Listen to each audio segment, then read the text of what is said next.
Shalom, puji Tuhan, Bapak Ibu Saudara yang dikasihi Tuhan. Renungan firman Tuhan hari ini adalah tentang pujian.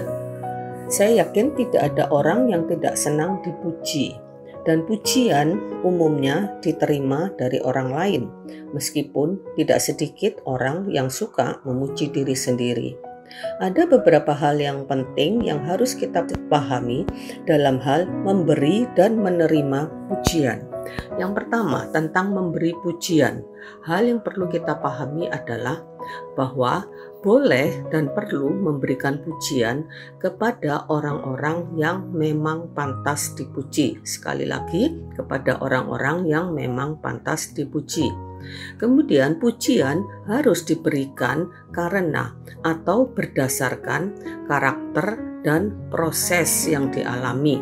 Jangan karena kemampuan atau hasilnya. Karena kemampuan atau talenta seseorang itu adalah pemberian. Bisa pemberian Tuhan, bisa juga pembawaan dari orang tua. Jadi bukan dari pribadi orang tersebut. Contohnya, seorang anak yang telah belajar dengan giat dan rajin, namun hasil ujiannya tidak bagus, tetap layak mendapat pujian. Orang tua harus mengapresiasi, memberi pujian karena dia telah rajin dan giat belajar, dan perlu menyampaikan bahwa hasil yang dicapai itu sudah bagus. Contoh di dalam Alkitab, di dalam Matius 25 tentang perumpamaan talenta. Pujian yang diberikan Tuhan kepada dua hamba yang berhasil mengembangkan talenta itu adalah Matius 25 ayat 21 dan 23. Maka kata tuannya itu kepadanya, "Baik sekali perbuatanmu itu, hai hambaku yang baik dan setia. Engkau telah setia dalam perkara kecil, aku akan memberikan kepadamu tanggung jawab dalam perkara yang besar. Masuklah dan turutlah dalam kebahagiaan Tuanmu." Jadi yang dipuji oleh Tuhan ini adalah karakter daripada hamba itu, yaitu baik dan setia. Setia dalam perkara kecil, bukan hasil yang didapat oleh hamba-hamba yang mengembangkan talenta itu. Kemudian hal lain yang perlu diperhatikan di dalam memberikan pujian adalah berhati-hati.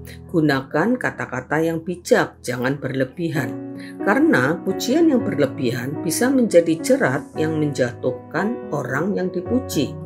Amsal 29 ayat yang kelima, kita baca dari terjemahan lama. Orang yang mengangkat-ngangkat temannya, ia itu membentangkan jaring di hadapan kakinya. Jadi orang yang memuji-muji, mengangkat-ngangkat orang lain itu bisa seperti membentangkan jaring di hadapan kakinya yang bisa membuat orang itu jatuh dalam dosa kesombongan karena pujian yang kita berikan. Jadi Bapak Ibu perlu berhati-hati di dalam kita memberikan pujian.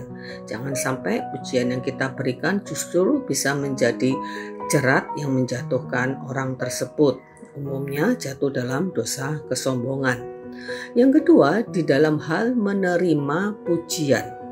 Bagi kita pribadi, jangan sekali-kali kita mengharap, meminta, apalagi menuntut pujian.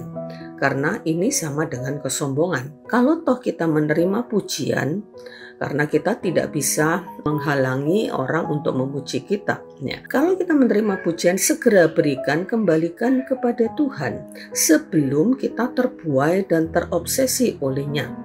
Karena semua kebaikan, kemampuan, talenta, dan lain-lain yang orang pujikan untuk kita itu adalah berasal dari pemberian Tuhan. Dan Tuhanlah yang memulai segala sesuatu dalam hidup kita. Filipi 1 ayat yang ke-6, akan hal ini aku yakin sepenuhnya, yaitu Ia yang memulai pekerjaan yang baik di antara kamu akan meneruskannya sampai pada akhirnya pada hari Kristus. Jadi jikalau kita berhasil melakukan segala sesuatu, kita berhasil dalam usaha, dalam prestasi, dalam pelayanan, dalam studi, dalam apapun, itu karena Tuhan yang memulai pekerjaan yang baik di dalam kita. Bapak Ibu yang dikasihi Tuhan, pujian itu bisa berdampak positif jika kita dapat memaknai dan mengolahnya dengan benar. Sebaliknya akan berdampak buruk jika kita menjadi berbangga diri dan sombong. Ada sebuah kutipan yang mengatakan, jangan menikmati pujian. Jadi Bapak Ibu Saudara yang dikasihi Tuhan, lewat renungan hari ini kita belajar memberikan pujian dengan benar. Jangan sampai pujian kita justru menjadi jerat yang menjatuhkan. Dan kita juga belajar tidak mencari pujian, apalagi memuji-muji diri sendiri. Ayat penutup Amsal 27 ayat yang kedua mengatakan, biarlah orang lain memuji engkau dan bukan mulutmu dan bukan bibirmu sendiri. Amin. Puji Tuhan, Tuhan memberkati. Mari kita berdoa. Tuhan, terima kasih untuk keberadaan kami hari ini ya Tuhan. Kalau kami ada dan kami bisa lakukan segala sesuatu, bisa memiliki segala sesuatu semua karena Tuhan, bukan semata-mata dari diri kami. Dan tolong kami juga untuk bisa mengapresiasi, menghargai orang lain dengan pujian yang benar, pujian yang tepat, yang tidak menjatuhkan orang lain. Terima kasih Bapa, berkati kami dengan hikmat-Mu untuk kami bisa melakukan segala sesuatu dengan benar. Dalam nama Yesus kami mengucap syukur dan berdoa. Amin. Puji Tuhan, Tuhan memberkati.